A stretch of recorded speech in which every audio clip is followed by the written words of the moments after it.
A Darkness Forged in Fire in the Iron Elf series was inspired in large part by the works of Rudyard Kipling, as well as Bernard Cornwell, his Sharpe series, most especially George MacDonald Fraser. He's probably most well known for the Flashman series, but the book that truly caught my attention was his memoir of his time in the Second World War serving in Burma, and it was titled Quartered Safe Out Here. And it looks at the experiences of a small group of soldiers, and the interplay between these men was just phenomenal in every possible way. And I thought I'd like to try to do that in fantasy. I chose fantasy. I enjoy reading it. I enjoy creating it, especially as an editor of nonfiction, military books, current affairs, conflicts. Fantasy was just a wonderful change of pace where I got to leave the very real world with all its horrors and create something that was entirely mine, and just a wonderful change of pace. I suppose my background as a historian has meant that I probably do a lot of extra reading. I've always been fascinated with history. And in writing the fantasy, even though it is my created world, nonetheless, I found so much inspiration in history that I would just continue to delve deeper and deeper into what has really happened, 200 years ago.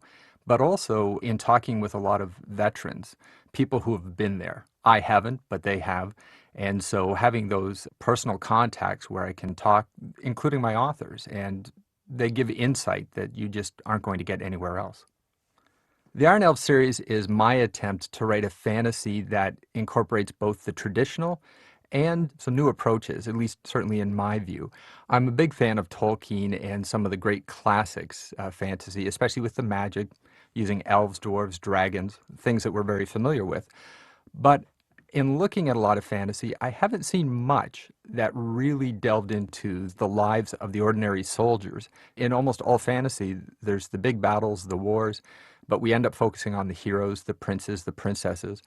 I really wanted to see a fantasy done from the perspective of the average soldier and how they're viewing everything that's going on around them.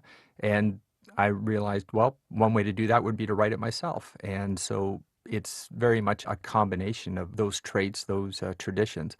And most especially, I wanted an elf that was unlike any elf I'd read about before. And Konoha Swift Dragon is that elf for me.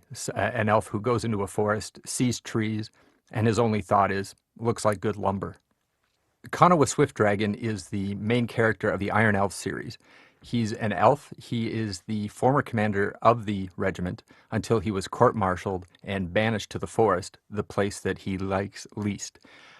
I really wanted a character who was not overly sympathetic, quite annoyed with his situation, the world, and at the same time incredibly frustrated at his inability to do something about it, so that when he was finally presented with a chance to resurrect and rehabilitate both his personal career as well as that of his regiment, that he would not only leap at the chance, but that he would perhaps be driven to extremes to see that that chance was not lost.